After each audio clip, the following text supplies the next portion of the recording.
I'm Jane Messinio Lindquist, and this is a Puppy Culture Potluck podcast.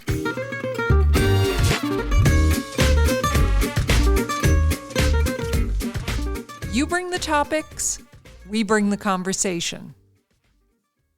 This episode is a discussion about the routine use of antibiotics in breeding bitches. And the question came in on our Facebook discussion group for our breeder course. That's the newborn to new home course. Here's the question. We had a girl who was pregnant with at least one puppy at 28-day ultrasound and 0 puppies on X-ray at 50 days. I'm curious what other people would check with a girl who absorbed before breeding her again. She's a maiden. We did side-by-side on days 3 and 4 post-LH surge, but did not confirm ovulation because of travel, job, weather in the mountains. Semen was good at last check. Boy was keen. AI was done by a friend who is a 3rd-generation breeder. Okay, me again.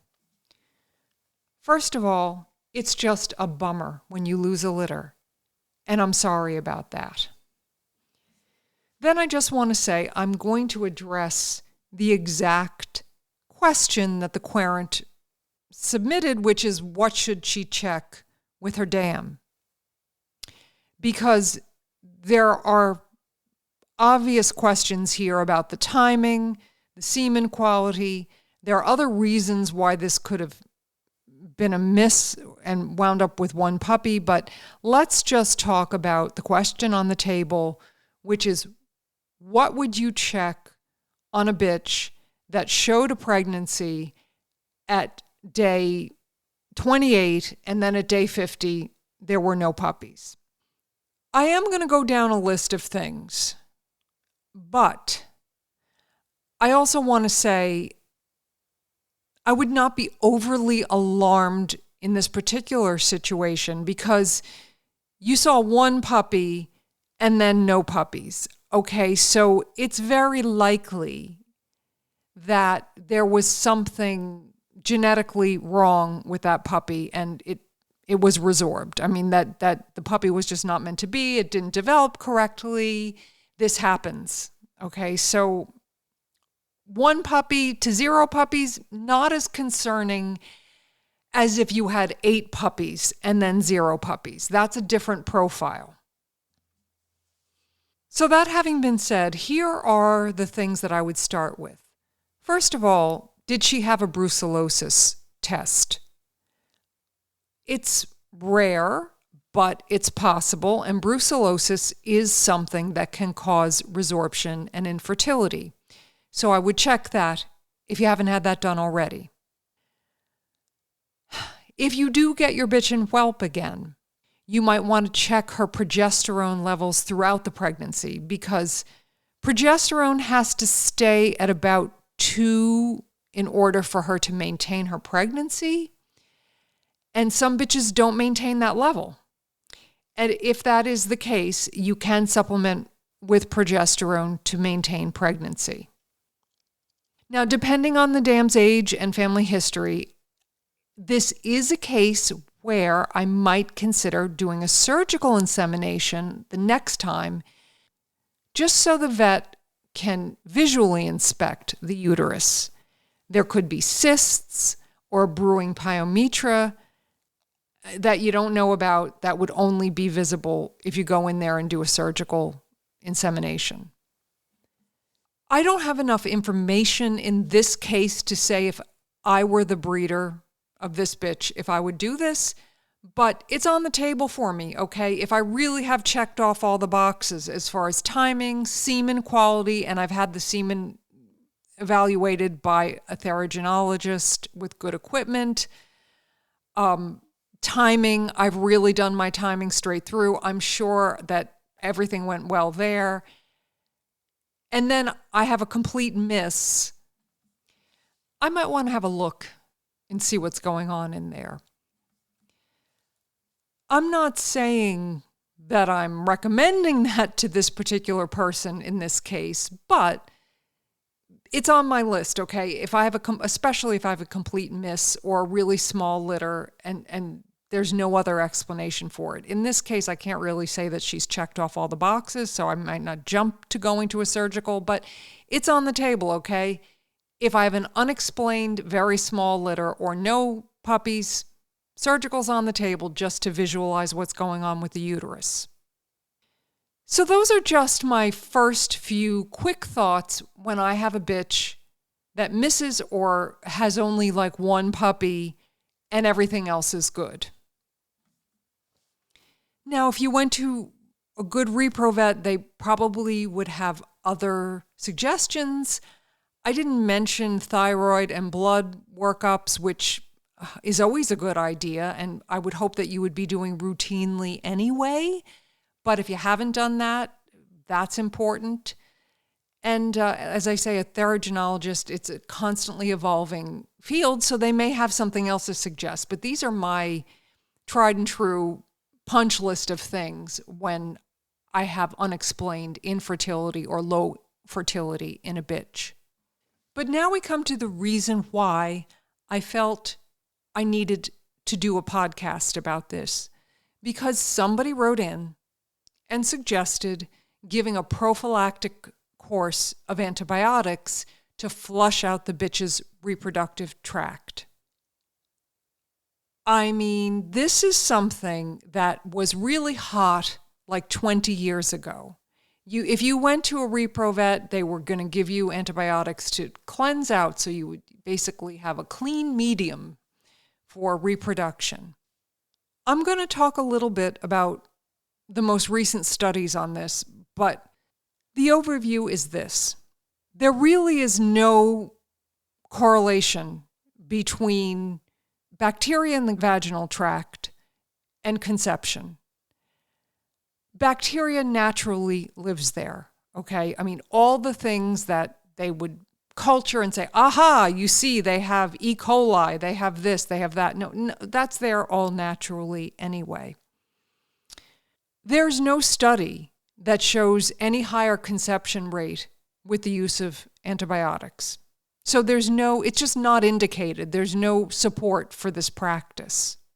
And not only can it not help conception, it can really have an adverse effect on the dam and her puppies.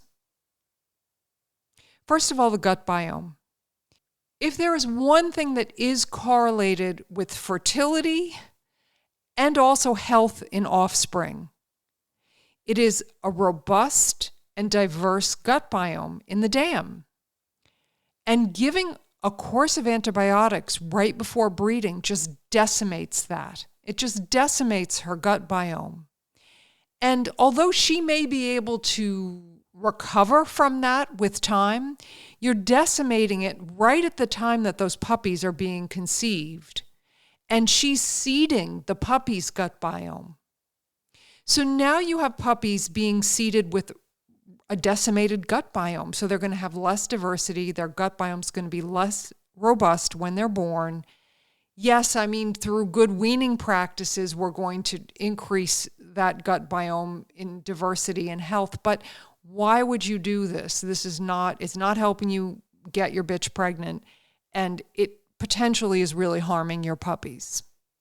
You know, in humans, things like H. pylori overgrowth, which they used to treat with antibiotics, they now say it's associated with lack of diversity in the gut biome and actually may be exacerbated by antibiotics.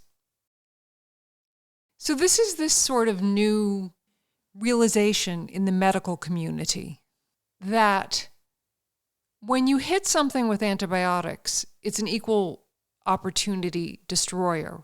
So it hits everything, right? So let's say you do a swab on your bitch and you're like, oh, you know, she's got an imbalance of pick something, E. coli.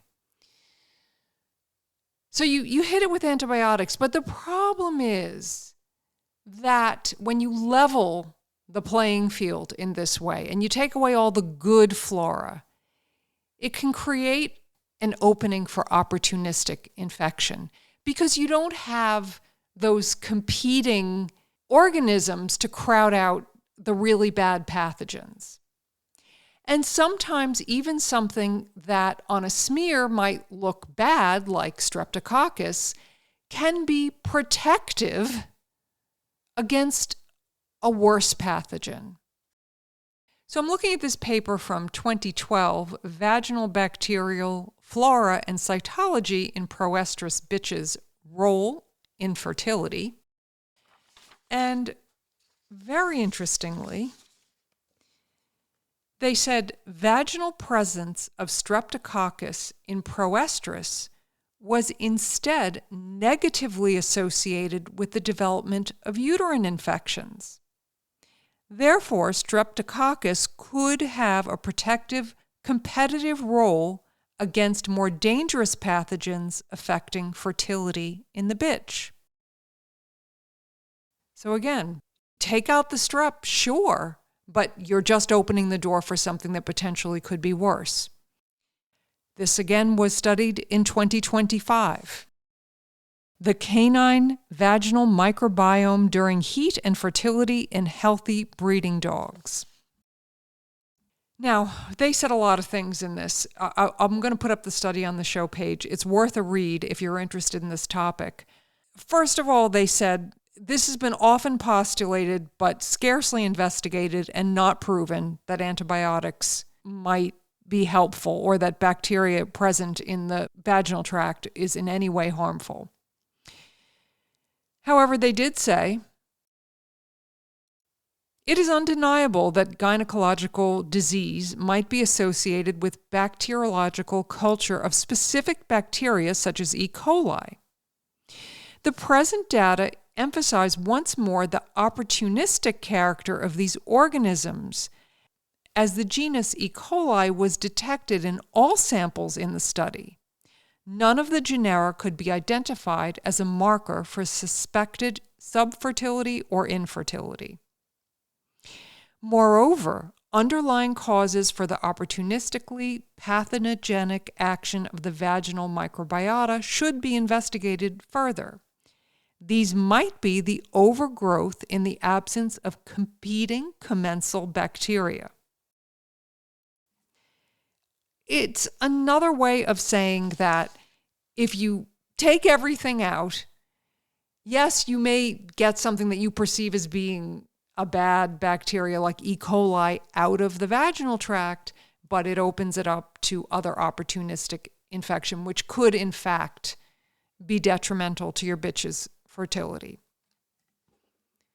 I think the concept here that you have to wrap your arms around is that it's a very analog situation in the animal's microbiota, meaning to say physically there are X number of spaces for things to live. I mean, that X happens to be billions and billions and billions, but literally there's finite space for things to live in your animal's microbiota. And if you take something out or a lot out, it just leaves a hole. Like the way that an animal maintains health is literally by crowding out pathogens. Like there's just no place for the pathogens to go, so they just pass through the animal. It's when you have cracks in that, when you have space, and then the pathogens can come in. That's when you get into trouble. And that's the situation that you're in when you strip things out with routine antibiotics. The vaginal tract, I mean, it's down there. It's meant to have all this kind of bacteria. It's a microbiota. That's a natural microbiota for a vaginal tract. Trying to strip that out is just dangerous, quite frankly. I'm sort of aghast, in fact, that it's even still a meme out there that just giving a routine dose of antibiotics is in any way beneficial or advisable in these cases. Now, there are some vets that will say, well, yes, but you're way out of balance with something. Like there's an overgrowth of one kind of bacteria that they perceive as being bad. And I'm just going to say right now, if that were the case with my bitch, I would address it with diet. I would address trying to fix up her gut biome and her vaginal microbiota with diet, with adding some fermented food. She's probably in dysbiosis if this is the case. And again, I would not go the route of antibiotics. I just wouldn't do it. A, it hasn't been proven to help.